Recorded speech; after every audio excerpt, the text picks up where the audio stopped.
Hello, and welcome to the inaugural episode of Gender Pop, a podcast that loves to talk about our relationship to gender through the lens of pop culture. I'm your host, Carly, and every few weeks, a guest will join me to discuss a particular piece of media that moved them in some way regarding the concept of gender. Seeing as this is the first episode, just a bit of housekeeping up front. There will be spoilers in this and all episodes, so please exercise caution around that if necessary. This show will often contain explicit content and language, depending on the media and how saucy our mouths are feeling that day. Additionally, this is a one person show, which means one person finances, and I do this all myself, so please be understanding of any quality issues. I'm in the process of learning how to do all of this and cannot afford to make it any fancier than what you'll hear, but I think it's worth listening to all the same, dreaming on a budget, as is often the case. Now, with that out of the way, the very first guest is James Wright, which only seems fitting considering he was a big inspiration for this very podcast. He is an indie author, librarian, and all around super rad human being. Please check the episode notes for links to his work and socials. This week we will be getting into 2021's TITANE. It's French, it's brutal, and it may be particularly appealing to car enthusiasts. Content warning for abuse and sexual assault. Let's get into it.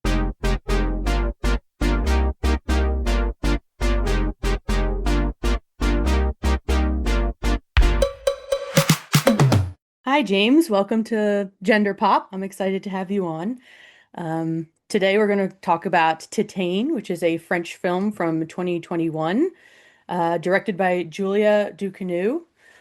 The IMDb synopsis says, following a series of unexplained crimes, a father is reunited with a son who has been missing for 10 years, which I think really does a disservice or really kind of hides what the Yes. film is actually about, which like Yeah, I've said before, I think it's good that it doesn't really spoil anything, but it's a wild understatement, really. no, it's incredibly vague, which is why it's really funny that when you click on it, there's like a second synopsis. The second synopsis is about 5 times as long, and I think I'm going to read it out because it basically gives the Okay. entire plot. So I'll just get that out Okay. of the Is way, it and then we can discuss the spoilery? actual I guess I issue. should just Okay, tell so people that we are going to get into spoilers. Heavy spoiler zone.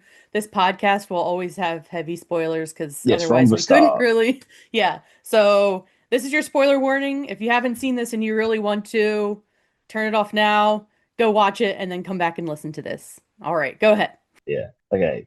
So, after nearly losing her life in a horrible car accident, Alexia has been living with a high purity medical grade titanium alloy implant firmly fixed to her skull. And 10 challenging years after her extensive cranioplasty, Alexia is now a silently violent go go dancer at an underground automated show.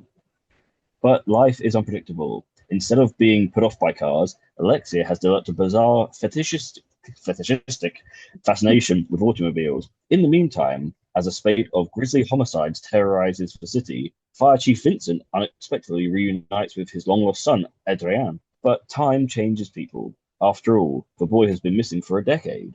Without a doubt, everything has its time, and now it's time to draw the final curtain. Who is the bruised, taciturn stranger that demands a place in Vincent's tender heart? That's it. Wow, that That's the person was entire really synopsis. exercising their film critic muscles on that one. They really, yeah, that's a much better synopsis, and much more poetically stated as Yeah, well. technically, it's not that spoilery, honestly. No, no, it's not. I mean, Yeah, yeah, it it's nice doesn't that really it. spoil all that much, honestly. Well, I don't know if you It sets could. the scene. It's such a hard film to describe, really. And I feel like if you do Yes. describe it, a lot of people would be like automatically turned off by like the car fetishism and stuff. And a lot of the descriptions belay the actual like kind of substance and heart that's underneath a lot of this. And it's hard to Yeah. also be like, It's but difficult. within that is a bunch of exploration around gender and gender fluidity. And it's just like, how do you go from one to the other? It doesn't seem like they should really like gel with each other, but somehow, this film really makes it. I find the use of cars mixed with the exploration of gender really interesting, and honestly I find it a little bit Yes, confusing yes. as well. Like, I know obviously you picked this film to talk about because you really love it, you're really into it. This is the second time that I've watched it. I know, how many times have you seen it now? I think it's about four. I don't Okay. watch too much like over and over again, but Yeah. having watched it like last night for this, as I said, I had like 4 pages of like notes on the things I noticed, and yeah, so I wanted to. There's so many things I wanted to discuss, but the first thing relating to the fact that you had two plot summaries that are very different Mm. is I noticed a lot more this time around that you really could argue whose story it is. Is it Vincent's story or is it Adrian's? Because obviously it starts with her slash him. This is where it becomes difficult because when do we call? I feel like there's a lot of like at some points they assume either gender, so therefore at some point you say he and sometimes you say she and sometimes you say they, and I'm not sure if it's ever inappropriate if you're as long as you pick for right time.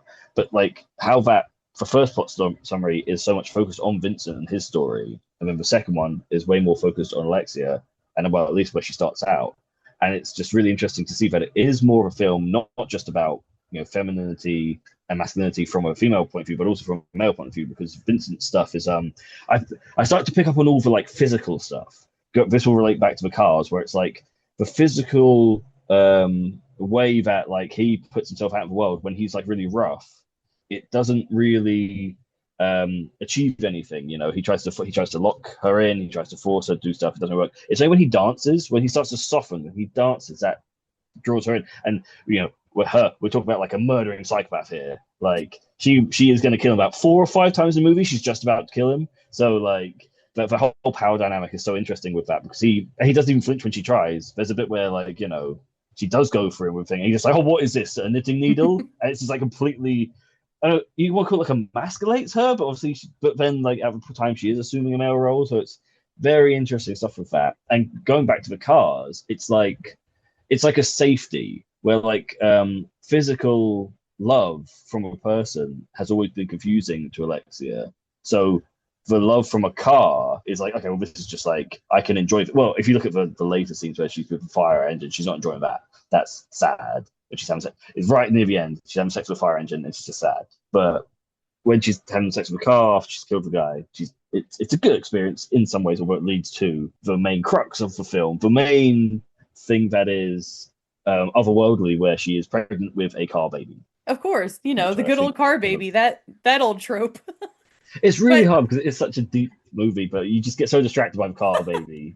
it is interesting that there's like this, it is like a really deep layered story, but then there is this like surface level, like, what the fuck kind of element. But I guess that's the hook, right? That's how you get people kind of trying to pay attention and people want to, well, hopefully most people want to kind of follow through and see where this is going to go. But I liked the scene that you mentioned where Vincent starts dancing and everything, because what precedes that is him at the dinner table. He says, "Are you scared of me?" And so it's interesting that it's followed up by dancing because I took that as his attempt to demonstrate to Alex that he is like a soft, tender, he can be carefree kind of.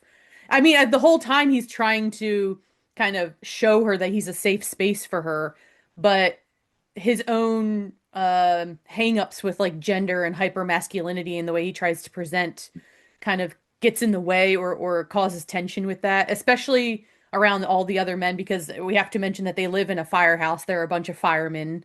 Yes. So there's a bunch of other like young, fit, buff dudes around, which just is like a breeding ground for potentially toxic masculinity and just a very masculine environment.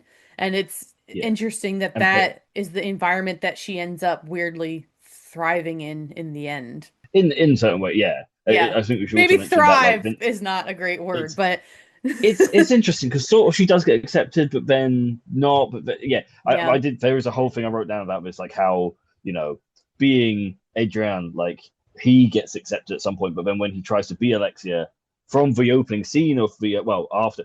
See, my brain cut that out, the whole like car accident thing. I just went straight to the what they show. And when I Me watched, it, I was like, oh yeah, too. of course. Me too. Oh, when I watched it, I was like, I totally forgot about this whole kind of preamble to like the car show stuff. In my mind, the movie started at like the car show.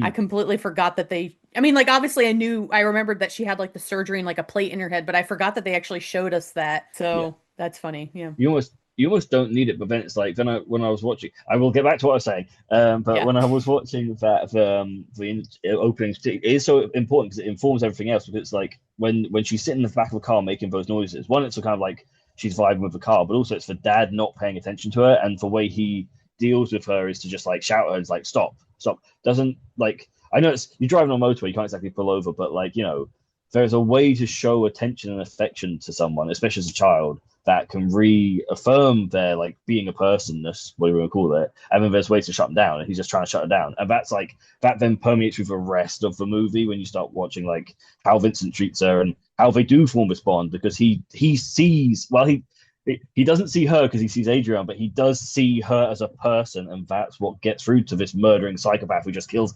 everyone until now. Like, there's just yeah. So it all does actually. I think this is like this deep thing, but also yes, in terms of the masculinity thing, they even though he's older and is like really unsure about his masculinity with the injecting steroids and everything, he in the firehouse is like he even says, "I am God in this firehouse," and no one questions him. Everyone's just like, "Yeah, yeah, no, that's true." And this is my son, and he's Jesus. And like they all don't like Adrian, but they're like, "All right, we're fine if Captain says it." So he's like, he's hugely respecting this environment. Like Well, he that's doesn't really followed by make a sure. homophobic joke. So that Yeah, also plays into well, the well, masculinity. Because, like, again, when you were saying, like, when the femininity of Alexia seeps into Adrian's presentation, they can't yes, handle it, or they don't like it, or it gets very awkward and tension filled.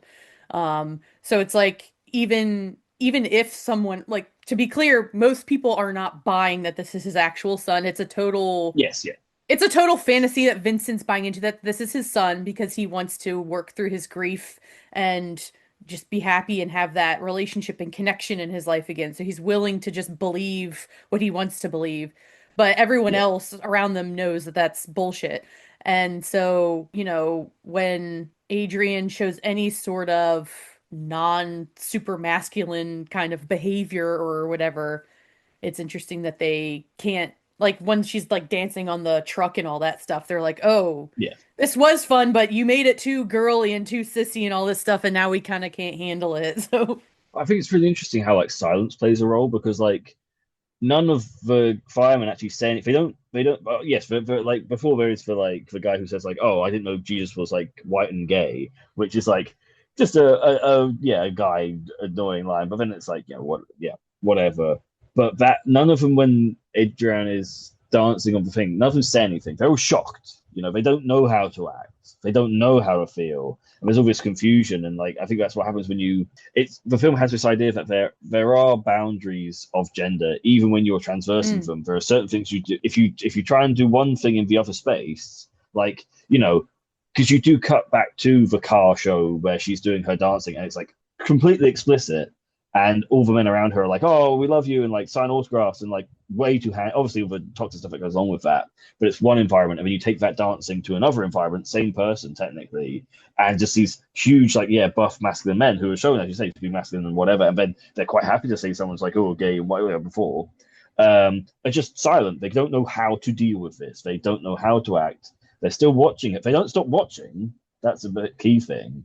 They're kind of like entranced by it, but also just confused and like, what is this? This does not fit the mental patterns we have for what should be happening in this mm, environment. yeah. And I just If it's it's a a very female presenting interesting. person doing an erotic dance, Yeah, then you'll that's be like, totally "Ugh." cool. But Yeah, suddenly, when it's someone that's more androgynous or more masculine leaning, it's not okay. And that's like, those firemen have some work to do on themselves. But it's also interesting because it follows into this kind of pattern or trope that at least films have had, where it's like when there's large groups of men kind of hanging out with each other, there's always this underlying tone of like homoeroticism kind of woven in it still in a weird way. Like when we see their like slow dancing scene and all that stuff.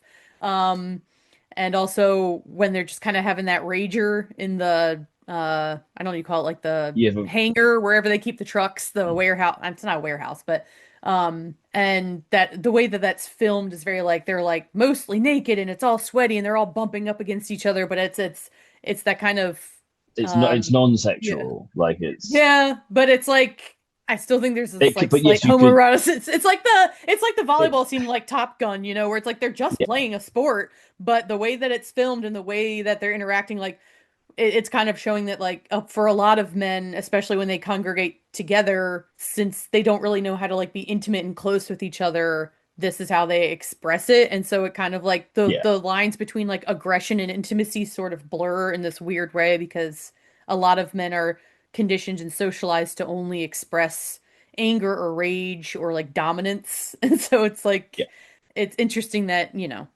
obviously they show some kind of homophobia or confusion towards Adrian, and yet, the way that they kind of hang out with each other. And I'm sure that's nothing that they would ever be aware of necessarily, but It depends because it's like it's all about it really is all about perception and space. Because I was going to say there is a scene and Adrian is trying to fit in with this like bumping around, but like very like physically just like being pushed around. So then when he falls over and the two guys like pick him up, you can see on their face like what is this? What's happening? Because in the other environment, if this happened, it would be very dangerous. You would be talking about like two guys grabbing you by the under the shoulders and the legs. You're in a very vulnerable. You know what I mean? But they're just going there to put him on the fight. There's nothing sexual about it, but hmm obviously Adrian doesn't know that, and yeah. therefore is so it's all about perception of these environments. Because yeah, if you saw it as a homosexual act, it would feel more like a homosexual thing that you're doing. But if you don't, and it's just kind of like that's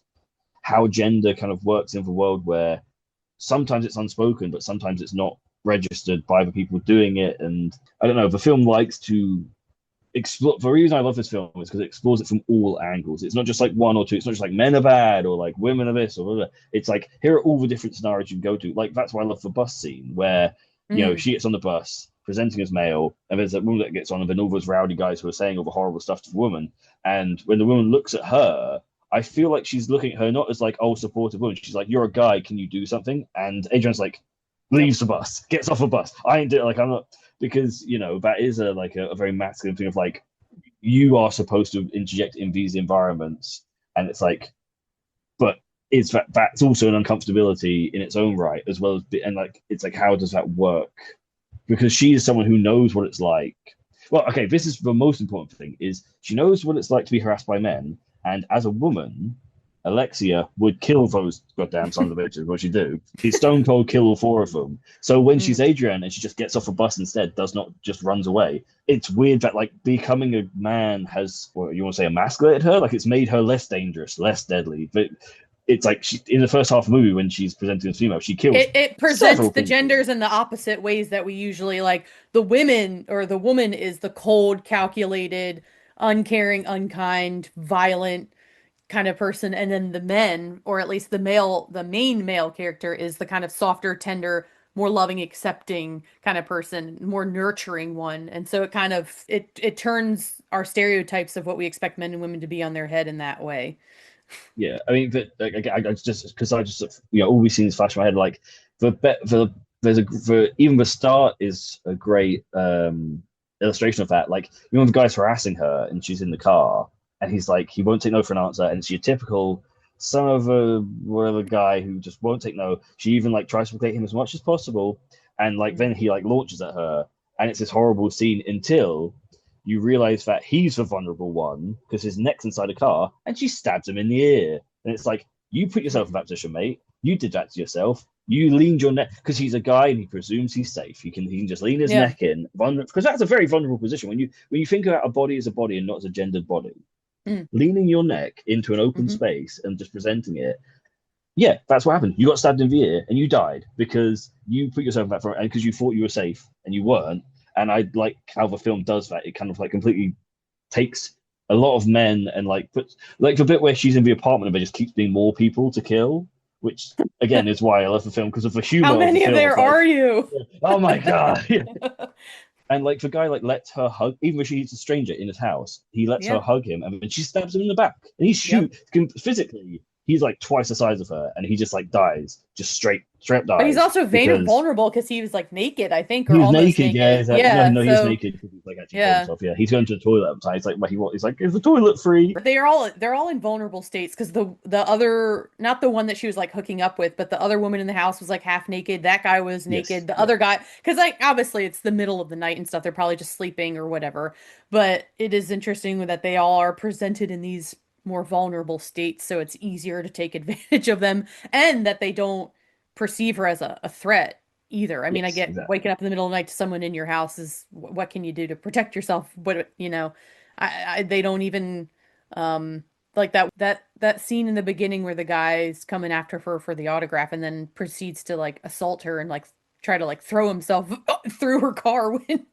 Like Mm. her, it's a real display of kind of like entitlement that like women are supposed Yes. to just be giving of themselves in every regard to men, or also just like placate and appease what they want because that's the way to kind of get out of this or whatever it is. Yeah, I think. I don't want to say it's satisfying when she attacks him because Oh, I'm no, it not is. It's a supposed. proponent of violence, but it is kind of just like cathartic I in a think it's way supposed of to be like, oh, cathartic. Yeah. yeah.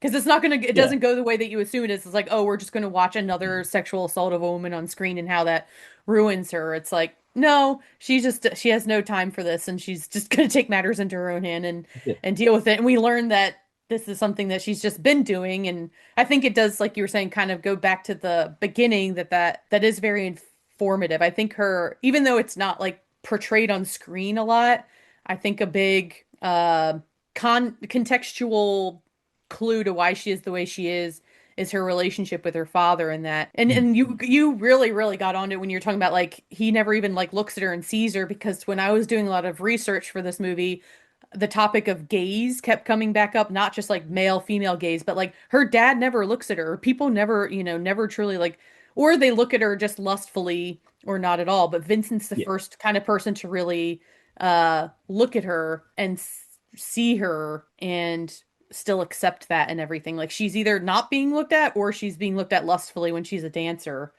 And her dad just seems to not give her any affection whatsoever. So it's not surprising when she ends up, burning the house down with them in it.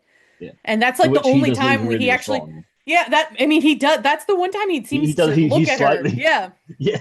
He's He like, slightly wait, wait, gets wait, up. wait, wait. Yeah, he's like, and he takes him a second too late to realize kind of what's going on. Um, but I think definitely her relationship or lack thereof. We don't see her relationship with the mom either, but I think um, that's part of it. Like, yeah, yeah, the like an absent maternal figure is also there, but she's there, but she's like, she's not. Doesn't I can't remember. I try to remember the conversation she has because she does talk to her for like a second in the movie when she's walking by, but it's very dismissive, so it's hard to remember what it was. It's just kind of like, yeah, whatever. yeah. Oh my God, what is it? I know it's when she's like sitting on the couch eating, watching TV, and the mom comes Oh, she's like, in. you're on your period again or something. Oh yeah, and she's like, I'm not always on Yeah, my period, like, yeah, yeah. and it's like it sucks that Like it's like the it's another your mother. female Yeah, character yeah. lobbying that kind of yeah, but it is interesting the way that this film like portrays mothers. They're largely absent, and then when they do Mm, come in, they're quite again, it's kind of a subversion of the roles where they're quite like domineering, quite no nonsense. And also like later in the film when Adrian, the boy that's missing that Alex is saying that she is, mm, when his mom comes back into the picture, all she kind of does is say, take care of him. yeah. So all she's doing is reinforcing, like she sees that this person is like in agony, but her thought is towards taking care of the guy in the Well, situation. Like it's, it's interesting because obviously that's hit her because I always read that as like I think their son died and I think they yeah. both know their son died Mm, and where she like wanted to move on he is like no he's not dead I just need to yeah. find him and that's been gone on for years and maybe he's even found other people but like so Mm, she kind of still loves her husband so I know what you mean in that like maybe we can just like take it as the gender divide. But in my head, that's like, well, that's her love. I think the movie is a lot about how all these things are very malleable, but the loved ones you as in your head attach yourself to are what will always win out. Like how so she's attached to him, so she's like, I don't care if you're dying here on the floor, basically. You take care of him. That's how I see. You're not interesting to me. I don't care about you. Just take care of him. But also, it's like, I can't remember his name. I'm gonna call him Pretty Boy the firefighter guy who's clearly supposed to be the stand-in for the chief's son. Rayen, I think his name Yeah, is but Rayen. who is just he? I mean, to be fair, he does nothing wrong. All he does is say, "I'm pretty sure that person is the Hmm. killer," which Hmm. she is. He's Yeah, you're not completely wrong. right. he's, and all that happens to him is he's ignored. He's like, and he's basically purposely killed by Vincent. Like Yeah, he yeah, hands him that gas tank. I think he at least yeah, sort of knows.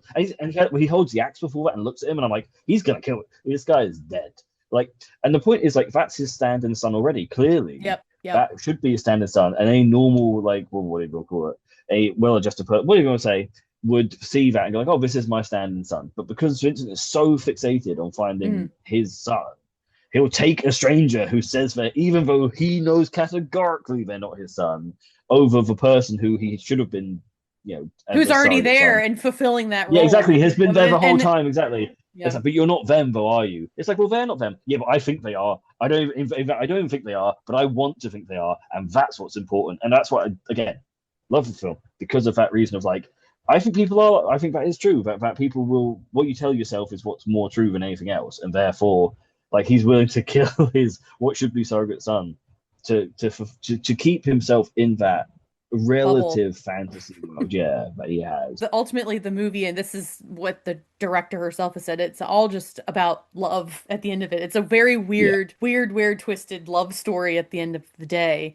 Um, and about two people who are, I mean, it's like, to me, I walked away just thinking that it was a movie about finding connection after feeling disconnected for so long and feeling so lonely and feeling so kind of alien in the world that you exist in. Like even the way that like the South of France is portrayed, like in the beginning when we see her killing and also seeing her kind of on the run, it's all very like cold and industrial and there's a lot of like neon and everything and it's a lot of it's very like empty spaces. You would think the areas wouldn't be so like there's not a lot of liveliness happening in that area, which I have to assume is not an actual depiction of that area, but is depicting Alex's kind of inner life in the way that she feels so separate from the world that she's kind of exists in. And then I think the same's kind of been with Vincent. It's like it's I don't know. It's weird because there's also some weird incesty, quasi-incesty stuff, but Yeah. not really, obviously, because it's not his actual son. But it is this their relationship is really one of the most kind of messiest, complex kind of Yeah. ones. But at the end of the day, it is just about the fact that these two people who've been longing for connection kind of finally find that within each other, and it allows them to kind of soften and let their guard down and actually like trust someone. I mean, one of the last things that she says in the film is that she loves him. And it's like, I assume she's like never said that to anyone in her life up until that point, Mm. you know? So it's one of the most interesting meditations on love that I've ever seen, probably. Yeah, I mean, I I do think that like the human mind does have that the ability to kind of like compartmentalize different things. So like you can both be pretending to be, someone's son and also have like a sexual feeling for them at the same time. And like, of course, like laws and morals dictate how those things go together, but your mind can have those two things. And like the fact that the movie plays with it again, it's like it's a general expect because even with the her actual father, there's a bit where he's supposed to examine her, and she's like, "Well, examine me!" Like, no, carrot, carrot, and he's like, "No, get away from me!" And it's like there's some unspoken weirdness there where it doesn't mean that like there is a sexual thing there, but Mm, I took it as he's so conscious of the idea of her as a woman that he can't examine her properly and therefore couldn't mm. say like, "Oh, by the way, you got a car, baby." Like, he That's he's interesting afraid because to do that. I watched it and I was like, is there supposed to have been implied child sexual abuse in her past between them? I didn't know. I didn't pick up on that the first time I watched it, but this time I was like, yeah, there's just the way that they interact with each other is so stilted and weird. I mean, it could, I don't know. That made me, especially that scene when he's examining her and he like, and she grabs his hand to keep doing it, and Yes, then exactly. Yeah. her kind of sexualizing her relationship with the other father figure that comes into her life made me wonder if this was kind of just a was normalized for her of like, oh, well, fathers, do this to their daughters. I'm going to keep repeating that cycle because that's what I was taught the relationship was or what love potentially was or something. And so I mean, I don't know if we can say It could definitively. be. It could be. But that's Yeah, where I think my it could mind, be. maybe I'm just Yeah. fucked up because that's where my mind went when I saw it this time around. I was like, oh, is there supposed to be some implied Hmm. nastiness here between them in the past, and that's why their relationship is odd and why she hates him Yeah, why she burns the house down. Like and what her it's relationship quite later with possible. Vincent and stuff. Like, it made Yeah, because like my dad is like a gynecologist, I think, right? I'm pretty sure, or maybe he's just a doctor in I general. He's don't know. something. But I think this thing, like going back to your point about like whether it was child abuse or not, where it's like the movie has lots of unspoken things. There's lots of things you have to Mm, read into it. So it could be that there was something in the past, or it could be that he let's say he's just like too aware of the idea of it as this guy. So he could, because if he examines women on a daily basis, possibly, because I don't know, I was like, he's a gynecologist, maybe he's not, but why would you ask it? She's instantly like, you go look at our daughter and whatever. well, I feel like people um just say that to anybody that's in the medical field, like you, like they're like I as if suppose so, they know everything. But but like it's I feel like to achieve the love she wanted, she had to drop that femininity from her so she could just be seen as like as say a person, so it's not the sexuality. But mm. yeah, I mean maybe that I mean, it her could be femininity was a burden to her, it seems, as well again to a you. point, but then like you have the bus scene where she runs away. It's like I'd say it kind of has stolen her power, her ability to kill people is gone now apparently. So there was that, but then that shouldn't be a good thing, should it? This is the thing. Yeah, traditional femininity didn't serve her, but the appearance of being feminine helped her to murder people whenever she liked, because she can't do that anymore. So and she enjoyed it because okay, yeah, that's one thing I want to say about one point when she's chasing the second girl and she's knocking on that door. Everything else is very like stone faced and like impassive. That bit where she chases her and she's like locked herself in the toilet and she's like knocking on the door. She's smart. She's enjoying this. I'm going to kill this woman. It's not just like a reaction. It is a pure, because until that point I think you can question like why did she do it. Like the first guy it's deserved, and then the second one it's not deserved, but she's just kind of like does it out of nowhere. And I was going to say like for a lot of the time it seems like she's like a pure realization of the like the id, like oh okay I want to like the intrude. So yeah, she reacts on intrusive thoughts. She's like I'm gonna kill this guy, so she kills him. I'm gonna like bite this nipple, so I'm gonna bite this nipple. I'm gonna like I'm gonna kill her because she just decides I'm gonna stab her in the cheek. And I'm just going to break my nose and become a boy. I'm just going to shave my, like kind of everything she does is just kind of like this, like I'm reacting to a situation. She's always reacting to a stimulus. But yeah, that one time where she's chasing her, she seems to be having a good time, and it's like, oh, that's you like doing this. You like killing people, which is why I think it's fair enough to call her like a psychopath killer because who Well, knows how long she's been doing that I think for. that bus scene was put into the film to obviously get her back into Vincent's space or whatever, but like that was an example of like not it was a reminder to her how much it fucking sucked to be a woman out in the world and she didn't want to have to deal with all like I found that as her rejecting kind of how she used to live in a way. I mean, I'm not Mm, saying that those impulses still wouldn't be there or whatever, but like it's kind of the most some of the most explicit gender content we get in the film where it's like mm, woman is getting harassed by a bunch of young dudes on the bus that are just talking absolute trash and disrespectfully about women and to this other woman that's on the bus and she's just both of them are so horrified like that like you said the look that the woman gives to Alex slash Adrian is just like are you going to do something or do you hear what this is happening like this is it's vile and disgusting and like it's just kind of looking for like solidarity in that moment or at least recognition of that this is terrifying and everything and it's not surprising to me that her reaction is just to immediately get off and go back into this kind of safe cocoon that Vincent had created for her and I think it mm. was also her realizing my life would be easier if I keep living as this man, or at least not a super female presenting or whatever. Like she used, I mean, she wasn't super femme or whatever, but like obviously she was recognized as a woman and stuff before her transformation. But to me, I was just like, oh, she's like, no, the outside real world is too much. And it would be too terrible to go back to being a woman to deal with that stuff that I'd rather go back to the firehouse and kind of, I think that's when she kind of, because like immediately after that, she shaves the rest of her head. And so I see that as her committing to being this man, or at Yeah, least so there's this being her new body, this new persona that she'd rather live as that. See, I definitely agree with part of that, but again, with a movie where it's like you can have two thoughts at once and they can be contrasting Mm, but still exist. Like, yes, that all definitely happens. I agree, but also, yeah, when she was female presenting, as you say, she wasn't really. She's always in like a t-shirt and her hair's cropped, and like I mean, what is being a woman obviously is the question, but like right. she's not traditionally feminine presenting, and it's only after that point when she shaves her head that she puts on that dress. She finds that dress and she decides, I'm gonna put first time in the whole movie she's in a dress in any way, shape, or form. And like she didn't Felt know like that was a thing that cosplay she, though. well, it was like trying to trust out, like, oh, is this something I could be comfortable with in this comfortable environment kind of thing. Yeah. Like I feel like because in every other scene where she's looking at her body, it's like a source of pain for her almost, like, Yeah, but there's that real time, body dysmorphia or dysphoria going on with her. hmm. But that one scene she's like kind of like, well, Adrian is like embracing that sort of femininity, and come to find that like that's what the old Adrian did. It's the It's same my thing. So favorite there's scene. it's really not, yeah, it's like, oh, so no one can, he says no one can tell you you're not my son, like after that bit. And it's again, it's funny that like her being feminine for basically the first time in the movie Mm, is what brings them closer together.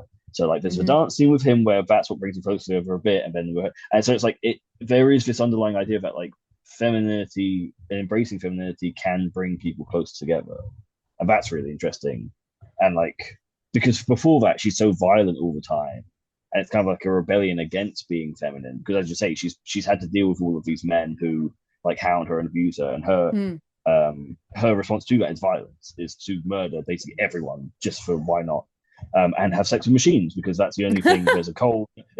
There is an under. It's very interesting because you can talk about so much of a film without going into it, but it is an underlying thing where it's like, okay, there is this idea of like non-human or transhumanism, where it's like going away from what it is to be a person is more comforting because you know, at least with a machine, you don't have to worry about what their actual intentions are, Well, I the suppose. director said the kind of transhumanist aspect to it was kind of supposed to be her way of depicting like an evolution out of our trappings of gender, essentially, of like Hmm.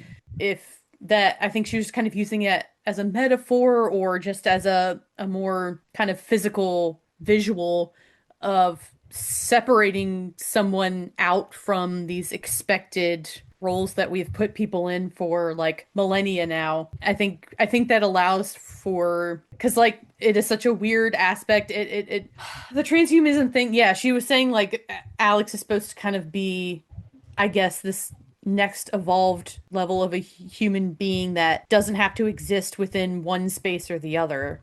I think it's Hmm. really, I think that that dress scene also speaks to just, was kind of just solidifying the film's attitude about fluidity and stuff. I mean, for people who haven't seen it, if they're listening, the dress scene is like Alex finds a dress in the closet, she puts it on, she looks at herself in the mirror, kind of cradling her pregnant belly and everything. The dad comes in and takes out a photo album and shows that his son used to wear that same exact dress.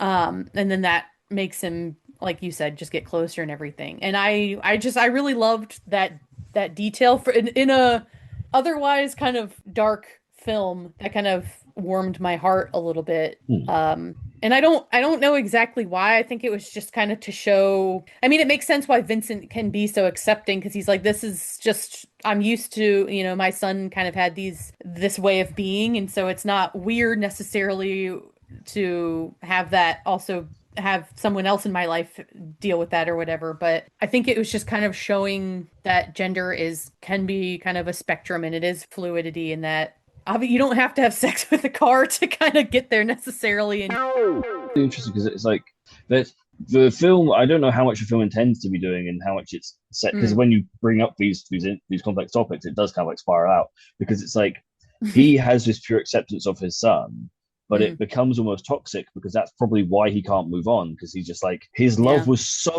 encompassing of his son. He can't yeah, let it go. He can't. So he's like, oh, but like I'm willing to take in strangers to my house because I love this person unconditionally, and therefore, where's that love's gonna? Where does that unconditional love go when the person you love dies?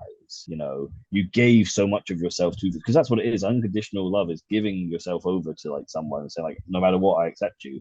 And then if they leave, like what does happen then? Like you become this guy who's just like the shell of it. So it's there are negatives to it as well. It is I think it is a beautiful scene, but there's like that implication there. It's like, what is that part of why he is where he is? Because he can't get again, he can't love his surrogate son who's there already. He can't do it because he's Well, just like, yeah, well, he no, hasn't been able to process it in a healthy manner. He has so much love to give, yes, and obviously he's looking to someone because, like, again, he says to her at one point, like, "I take care of you. I'm the one that takes care of you." yeah, He wants to be that paternal role for someone. He wants to have that relationship with someone. He's just looking for but not someone just to love. anyone. But yeah, I know, but that's why it's like if you have unconditional love when you lose someone or they move on or whatever, you just, that it doesn't have to be like the end all be all. It's definitely like his storyline is definitely like an exercise on how we deal with grief. And obviously some people kind of never allow themselves to work through that, and then some other people can move on with their life. And because like you were saying, he has people around him he could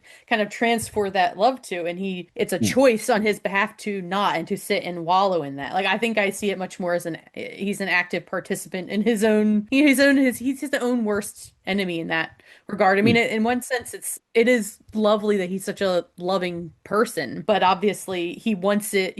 I would say it's not unconditional. He wants it in a certain way, and it's with conditions. mm. Because when he's tried to have those relationships, especially with that other young firefighter guy, he kind of rejects it. I mean, we don't know how they were before Adrian, quote unquote, Yeah. enters the picture again. Maybe it was a much more loving father-son thing, but he throws that away really quickly when this other person waltzes into his life. So, yeah, I don't know that. That's true. I mean, I think I noticed throughout watching it, yeah, last night that like he definitely has a huge trait of like hanging on to things because the Mm, steroid use is like him hanging on to his past. The fact that he literally can't get up that climb thing he's trying to like climb up, and he's literally hanging on, but his body is failing him. His old youth is failing him. He's hanging on to part of his son. He can't let go of it. Like he locks all the doors. He's got this real grip on yeah, everything, and yet he's also the softest male character in the show in the film. So it's an interesting mix of like I mean, just like how Adrian is, the coldest character in the film, and yet is definitely our like audience surrogate where we are supposed to feel for him more than anyone else, which is why going back to the synopsis, it's weird that there's like you could see it as like his film or her film, and it's really hard to argue either way whose film it actually is. I mean, you supposed to say it's probably both their films, is what I'd say. no, the director did talk when I watched an interview with her. She did talk about how like before this she purposely steered away from having like a two-person story that I mean, like, I'm not, this isn't verbatim and stuff, but she didn't feel kind of ready to do a two-person story until she did Titan. And so, in the filmmaker's eyes, it very much is like they have dual weight within the storyline here and everything. It is about as much about as Vincent as it is about Alex's journey and everything. And I think that's kind of like just symbolic of how much they need each other in that moment in their lives. Because in the end, he gets what he wants, right? He has another son. It's not a Yes, biological son, but he has a car, baby. It's not he, biological son in several ways. Hey, yes, you not know, even a fully human it son, but, exactly. So I mean, but that yeah, itself could be a metaphor. Honestly, that's the thing. Like the lack of like biological connection, but you can still love them, can speak to a found family as well. for sure. I saw some people in like articles I read saying that at the end she was like reclaiming her femininity because she was like, "Oh, call me Alexia," and all that stuff. And Hmm. I feel like that is somewhat of an obtuse reading of it, to be honest, because I think that kind of goes against the entire point of the movie of not, it's not the only point of the movie, but again, to speaking to that fluidity, like this character moves in and out of femininity, masculinity, both. Like the director intentionally tried to, because like the person that plays the main character, Alex, had never acted before. She Hmm. was a model, and the director said she intentionally wanted to cast someone that wasn't famous, that people couldn't project a bunch of like a whole career onto when they're watching them on the screen, and intentionally Hmm. wanted someone that was androgynous because obviously it was very much crafted into the very foundation of the story that this was someone that could move between both those kind of modes. And so it's interesting people would read the end as her kind of like, I guess you could see that it's her maybe accepting that she does have this feminine part of herself. Because, like, obviously she's dealing with pregnancy, which is, explicitly linked to being a woman. But Hmm. there are some people that are like, actually, I don't know. It's interesting that at the end of the day, people are still trying to kind of operate within a binary for this film when it's trying so hard to kind of break that barrier. Well, yeah, I mean, it's like it's the most unnatural natural pregnancy you could ever have because it's Yeah. literally she had sex with a car and then suddenly, and also the pregnancy takes place over the course of like 4 or 5 days. It is not a long Does time. it? Oh my God, it feels so much Yeah, longer. I'm pretty sure it's not. I mean, maybe I'm exaggerating. Maybe it's a little bit longer, Well, but it's if not she 9 months. gestates, if Car's baby, oh, okay, I was gonna say if it's Car baby gestates at the same rate, it would be at least 9 months. But Well, she was already showing like because yeah, like that's true. okay, you can maybe assume a few days between certain things, but like Yeah, she has sex with she goes guy, has sex with a car, flirts and like goes to see that woman, which I assume is like within the same day or so. yeah, yeah, Then that murder happens. Then she kills her. Then they're looking for her. Then she's there, and by the time she's even in the fire station, she's starting to show. That's definitely yeah. only like a couple of at most a couple of days. So this pregnancy is completely unnatural. So as much as It's new it's territory. What would a Car baby gestate? You know? yeah, how yeah, who knows?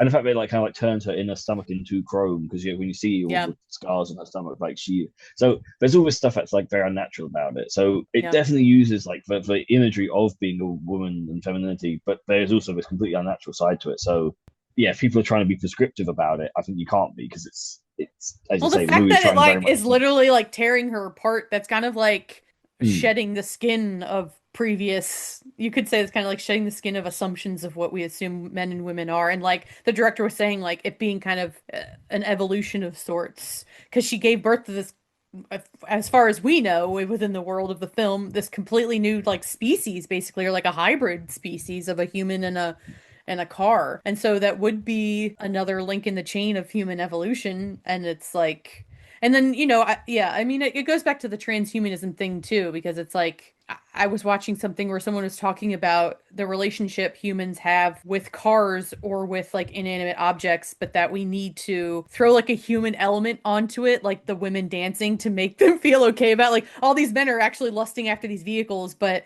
let's put like sexy women with it to make them feel like it's like an okay thing to be attracted to and all this stuff.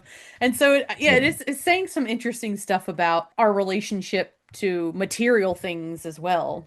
But you've just reminded me about that new game, like Date Everything. Have you seen that game? What is it called? It's called Date Everything. Date everything? It's where you're in a No. house and you can go up to Uh-huh. any object and it turns into like a sexy male or female version of that object. So like a lamp, sexy desk drawer, sexy iron. Like that's now a game that people play. And I say, look, it looks pretty good. People seem to be really into it. But like that, you want to talk about people being attracted to the items. Like it's got like quite a big cast of like voice actors. It's like not like it's a small game, but it's not like a niche game. It's like Yeah.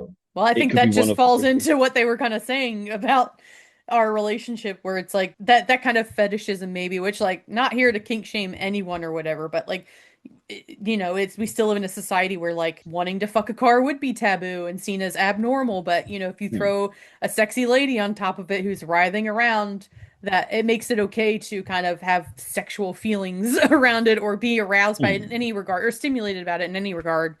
Um, but like, I mean, we do have that whole part in that movie A Christmas Story where they have like that lamp that's like a sexy leg and they call it electric sex in the window and everything. So it's like we do have these weird hang-ups and it's also interesting that they use cars because cars also have a long history of being linked to women. Like women have been objectified by using the language around cars. hmm. I mean, it. This is a silly example, but also like I'm pretty sure several people are married to the Eiffel Tower. So like No, this stuff for real? goes to like a. I'm pretty sure that's true. That several people are like I don't know how legal it is, but you can. I Yeah. think again, it's human perception. I'm pretty sure you can go around and be like, I want to marry this lamp. I want to marry the Eiffel Tower, and someone will marry you. But yeah, right. Yeah, I mean it's So really that's why I think again I think that's what? why Yeah, a lot of people would be turned off by watching this movie. Maybe it would bring up some uncomfortable things for people or they just want to reject. I mean, we live in a very materialistic world, so it's not surprising, we know how much attachment people put onto their things. So I don't really think it's a big leap that this movie takes, but it's so hardcore about it that maybe people wouldn't be open to what it's trying to say. They just be like, "Nah, I don't need to see that. I'm good." Yeah, I don't know. It like I think there's a lot in the movie about the different relationships you can have with both in terms of gender and in terms of just being human or non-human, and how all of it can lead to terrible things or great things, and it just completely depends on the situation. Like, with the car baby kills her basically in the end. Yeah, So, it's that not just like, sucks. oh, it's not just like life is terrible, go fuck cars, because like that isn't a good ending for her. But at the same time, until the point of human connection that those two share, Vincent and Adrian, like, so it's kind of like Yeah. saying that, like, no matter what, someone can end up dead, but there's also real emotion out there, and it doesn't really, none of the I suppose, yeah, as a sum up, it would be none of the small things you say about, like, gender or personhood really matter. The point is, either way, it can be beautiful or it can be deadly, and that's just like Well, also that's just that part of people life. put themselves through a lot of pain to present a certain way. We see her struggle Yes, with binding not only her breasts but her freaking pregnant belly, which like yeah. isn't like it made me squirm because I can only imagine how terrible that feels and like obviously how harmful that must be to your body. And then also him injecting himself, over injecting himself with steroids, and we Mm. both see them suffering due to this kind of dysphoria that they have around their bodies or wanting to present a certain way. So much of gender does have to do with expression, and so much of our, whether good or bad, like,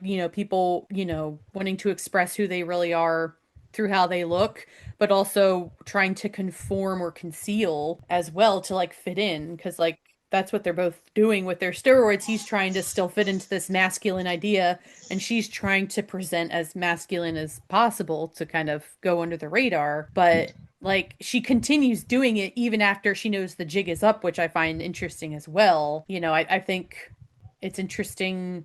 It does make you wonder if that's just her trying to also just embrace this more masculine side of herself and that she feels maybe more comfortable in a body that's like that. I don't know. But, they both put themselves through a lot of pain, which I think is really interesting and is also something that feels quite true to life for how everyone tries to kind of go through the world, either trying to fit in or express who they are.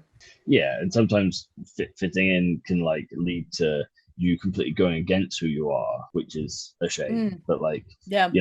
when you're trying to present as masculine but you can't. And I think the film does have at least some drawn line when it comes to, like, as you say, people suffer to try to present as masculine, and generally it's when they present as feminine that they do get what they want, whether it be a loving family or to kill someone. But that is how it happens in either way. Normally the femininity is the gateway to progression, and the masculinity is like a regression.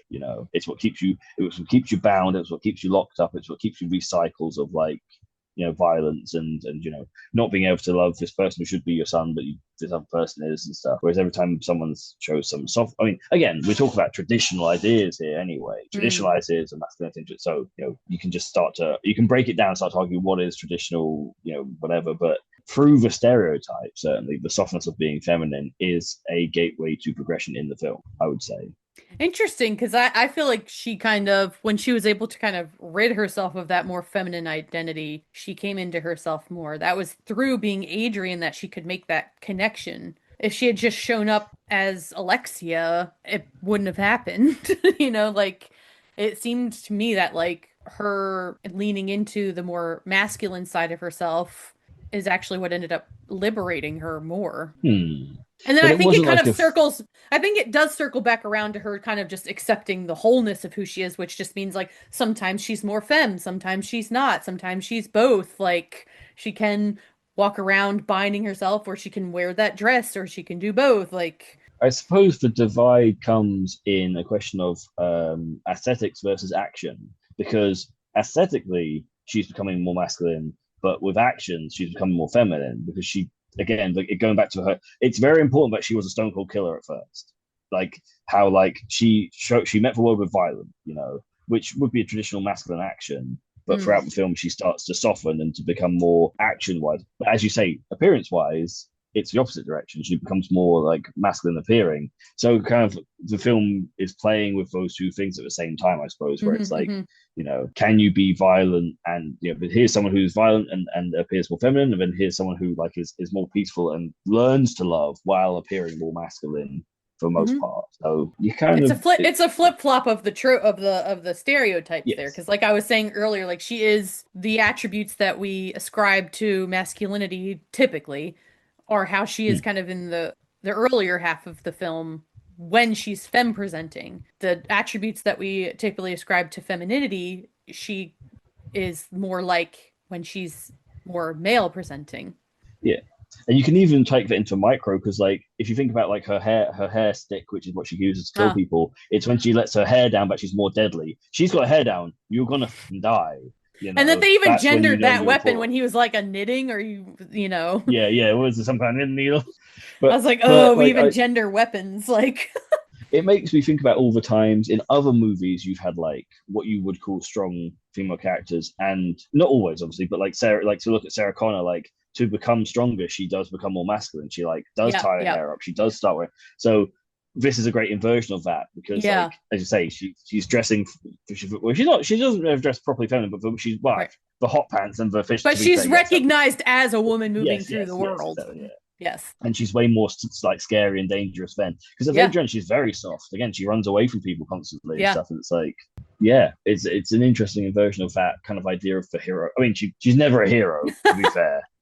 Killed Well, it's people. I mean, interesting again, the because first like one. the director said that we're like the stuff that we see her doing in the first half of the film is so unempathetic. Like she was like, people aren't going to empathize with how she is. So she's like, I used her body to create the empathy for her, like her struggle Hmm, with existing in her body and the ways that's transforming and changing and how she grows to understand it and live with it is how she was like, I'm going to make her kind of physical journey and anguish be what gets, I guess she just figured that's what would get the audience on board because kind of emotionally, psychologically, spiritually before that, it's hard to like root for her because she's just doing awful thing after awful thing, even if it's understandable to an extent or whatever.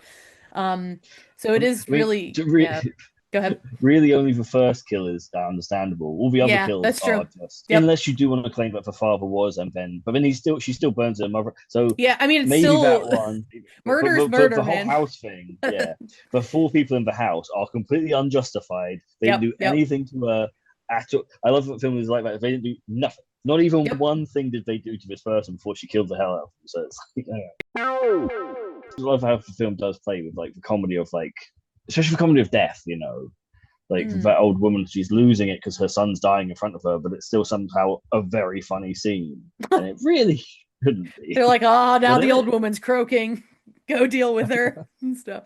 Yeah, I mean, Well, I mean, death is transformative in its own right. And obviously, some people believe that it evolves us into a next level of existence somehow and everything. So that can play into the same themes of, again, evolution and, you know, becoming a more evolved life form of some sort.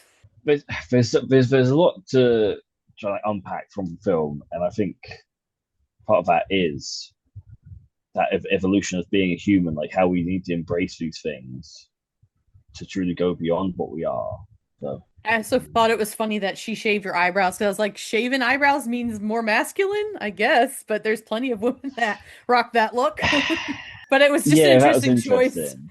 I'm like, I was trying to think of the photo. I was like, did the kid not have eyebrows or something? Like, I mean, I don't know. I never associated eyebrows with being gendered, but it was just an interesting But detail where she's like, in order to transform, I must shave my eyebrows.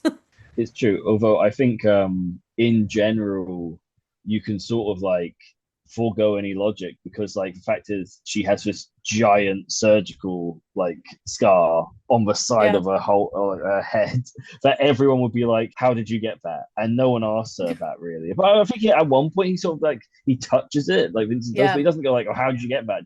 Considering that must have happened That's because she wears a like hat to cover it most of the time after that. but he suggests for hat. I'm pretty sure people can see it. I don't think there's ever a Oh, time. Like, okay. there's definitely points where, well, there's definitely a point where like she's walking. I just don't. I don't think you would not see it.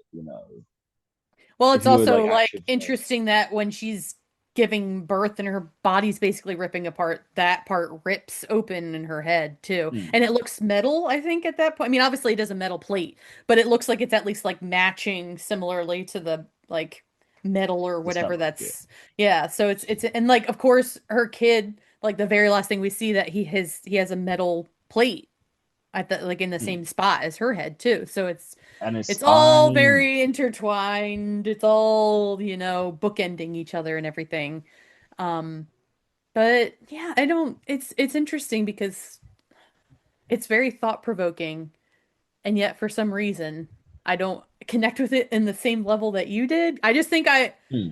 I don't think I just don't think I completely understand it, which I'm fine saying. Maybe to like Well, I don't know. It's like I think it's open to a lot of interpretations, but I think the reason I like it so much is that, I mean, I told you, before we started this thing, like the reason I really drew myself to it was because when I was watching it, I was kind of expecting it to be that cliche of like, as you say, like mm, tortured, like woman gets abused and then like, has to deal with all these harrowing things and then like finds solace in the lesbian relationship and blah, blah. And it's like, no, she just like kills everyone. It's like, yeah. yeah, there's such a different reaction to the world than you would normally have in a film. And because I think I went into it with that bias of like, it wanted to ponder off, and I was like, okay, so it's going to be like very art housey, emotional, more on your level of things that you like. Pretentious. It's, I mean, if it works, it works. A lot of things to think about, a lot of food for thought. Do you have any final thoughts on it? Um, I suppose just that everyone should go watch it because, like, yeah, I think it was one of those flavor of the month movies where you heard about it at the time Hmm. and it got a bunch of Yeah. praise, and then like no one seems to talk about it anymore. But yeah, I think it's really enjoyable and really, again, the humor can't be understated. Like the fact that it's so funny in certain places, like it'll just have like, I suppose it depends how much you like human awkwardness and like how much you dis.